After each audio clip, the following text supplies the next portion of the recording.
Before this video begins, I'd just like to give an extra special thank you to my patron, the Beast Boss. Links to join the Patreon can be found in the description down below. At SDCC 2024, the first proper Whoniverse spin-off, The War Between the Land and the Sea, was officially announced. Here's everything we know about it.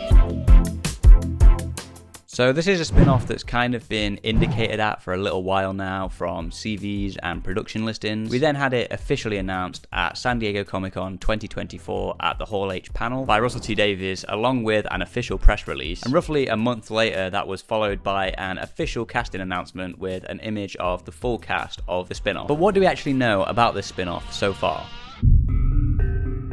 So we know The War Between the Land and the Sea is going to be showrun and executive produced by Doctor Who showrunner Russell T Davies. We know it's going to be co-written by Russell T Davies and Pete McTeague. And we know all 5 episodes are going to be directed by Dylan Holmes Williams, who directed the Season 1 episodes of Doctor Who, 73 Yards and Dot and Bubble, which I personally think are some of the best episodes and best looking episodes of the season, so that's very exciting. We've got 2 plot synopsises for the spin-off from both the official press release and from San Diego Comic-Con from Russell T Davies. The official press release reads, "When a fearsome and ancient species emerges from the ocean, dramatically revealing themselves to humanity, an international crisis is triggered. With the entire population at risk, UNIT steps into action as the land and sea wage war." So obviously we now know, and knew at the time basically, because this was alongside the San Diego Comic-Con announcement, that fearsome and ancient species that's emerging from the ocean is the Sea Devils, which even if that wasn't officially announced or speculated on before this was officially announced, it's still pretty obvious that's what that would have been referring to. But Russell T Davies at the San Diego Comic-Con panel had a slightly different plot synopsis where he said, "There's a race that lives beneath the oceans. They wake up and they see the state of the oceans that we have put it in. We have wrecked the place and it is war. War on an epic scale." So obviously, once again, the race that lives beneath the oceans obviously is the Sea Devils, and Russell said this pretty much just before this, reading out this plot synopsis at the panel. And it seems that the whole idea behind this show and the story of this miniseries is that the Sea Devils wake up because they're probably in hibernation, a classic Sea Devils story of them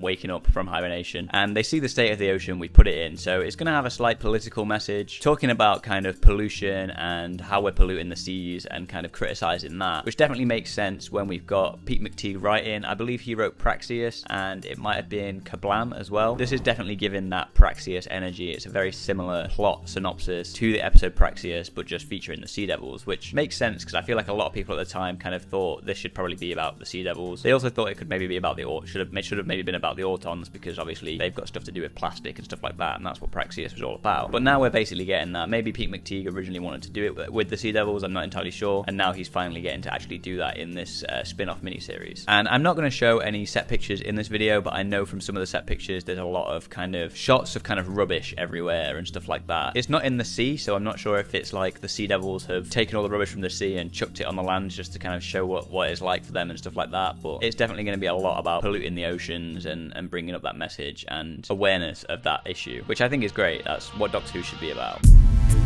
So in terms of the cast that we know of for this spin-off, the originally announced cast members at the San Diego Comic-Con Hall H panel were Gemma Redgrave, obviously as Kate Lethbridge-Stewart, Alexander Devrient, who plays Colonel Christopher Ibrahim, who's appeared in the 60th anniversary specials and Season 1, Gugu Mbatha-Raw, who's previously played Tish Jones in Doctor Who Series 3, but we know that she is playing a brand new character for this. There was speculation that she would be playing a Sea Devil in this, and that the Sea Devils might get a more humanoid redesign, but I believe her body double has been spotted on set wearing normal clothes, so it's likely that she's probably going to be working for UNIT, or she's just like a normal person that somehow gets involved with this. And for me, that kind of indicates that the Sea Devils probably aren't going to have too much of a redesign for this. They're not going to be like humanoids like how they've redesigned the Silurians when they came back and stuff like that. I think they are going to just dust off the Legend of the Sea Devils costumes and maybe just do some like better CGI, maybe slightly redesign what they're wearing and stuff like that. And yeah, probably just use that Disney money to make the CGI a little bit better when they're talking and moving and blinking and stuff like that, which I'm looking forward to, and that's definitely what I prefer. I don't want the Sea Devils to be redesigned too much. Similarly, we've got Russell Tovey, who previously played Midshipman Alonzo Frame in Voyage of the Damned and The End of Time Part 2, but just like Gugu Mbatha-Raw, we know he is also playing a brand new character. He's not returning as Alonzo Frame. As well, there was speculation that he could also be playing a Sea Devil, as he's an actor that's appeared in the show before, so they thought that might make sense. But obviously, Doctor Who is known for recasting previous cast members members from the show that have appeared in minor forms or even sometimes in much larger roles, and he has since been spotted on set in normal clothes and appears to possibly be working for UNIT, or maybe he's just another normal person that somehow gets involved in this story. So those were the first 4 cast members to be announced at San Diego Comic-Con. We've since had more cast members announced in an official casting announcement with a picture of all of them at the script read-through. So we know Ruth Madeley will be returning as Shirley Ann Bingham, who obviously appeared in the 60th anniversary specials and was originally meant to be, I believe, in the season 1 finale, but was replaced by Morris because Ruth Madeley was unavailable. And interestingly, we also know that Colin McFarlane will be in this, who I had previously speculated was in that script read-through photo that was posted on Instagram before it was officially announced, but I hadn't predicted that he would be returning as his character from Torchwood Children of Earth, and he has also previously been in Doctor Who itself in Under the Lake Before the Flood. But yeah, we now know he is officially returning as his Torchwood character, General Austin Pierce, who is a US Army general, and this kind of hints at the worldwide scale that we're going to get in this show. It has been indicated that this is going to be a big scale war, an international kind of story, and they are going to be filming internationally as well for this show. I believe they're about to or currently filming in Spain, so I think the fact that a US Army general is getting involved definitely indicates that worldwide scale that we're going to get. And it's also nice to see a character returning from not just Doctor Who but from Torchwood Children of Earth, which is pretty much the best kind of Doctor Who media we've ever got, really, in my opinion. It's a great miniseries and the best Torchwood has ever been, so that's definitely exciting to see. I don't remember too much about his character in particular in that show, but he is a US Army general, so there's definitely that about it. Now, there were 2 other cast members spotted in the initial Instagram post that Russell T Davies made during that script read-through, which we still haven't been told exactly who they are yet. They do look like they could potentially be Yasmin Finney as Rose Noble and Ncuti Gatwa obviously as the 15th Doctor, but I'm not entirely sure on that. They do look like maybe it's not them, but it's potentially is them. I'm really not sure. Let me know what you think about that in the comments down below, who you think those actors are. But I had previously speculated that because we know this is going to be a story about what happens when the Doctor isn't around, I had previously speculated that this was going to take place in the 73 Yards timeline where the Doctor doesn't exist. So if this is Yasmin Finney and Ncuti Gatwa, it seems less likely that that's going to be the case, and we also know this is going to be after Doctor Who season 2, so I think it's unlikely they're going to tackle the 73 Yards timeline after there's already been another season of Doctor Who in between then. So let me know what you think about that as well in the comments down below.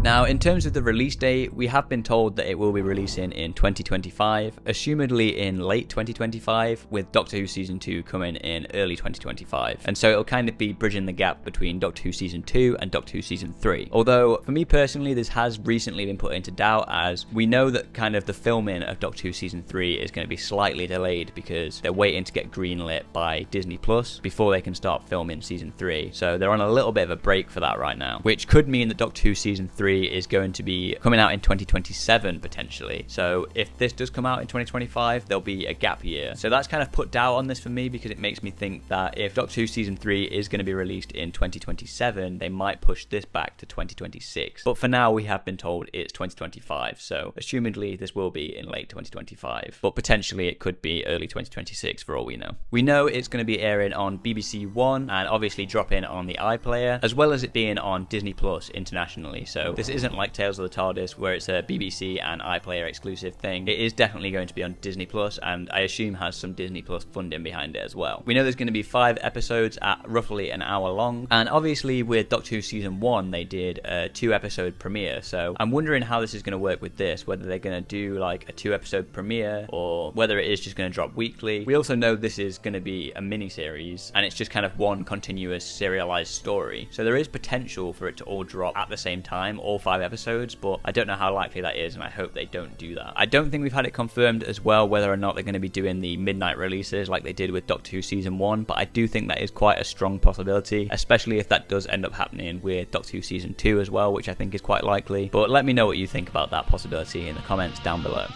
And so far, that's pretty much everything we know about the war between the land and the sea. If you think I've missed anything, let me know in the comments down below, and let me know some of your theories about the war between the land and the sea, and I might make a future video on some of those theories. But before we get this spin-off, we're first going to get Doctor Who Season 2, starting with this year's Christmas special, Joy to the World. If you want to see my breakdown of the preview we got for Joy to the World at San Diego Comic-Con 2024, I'll make sure to have that on screen now.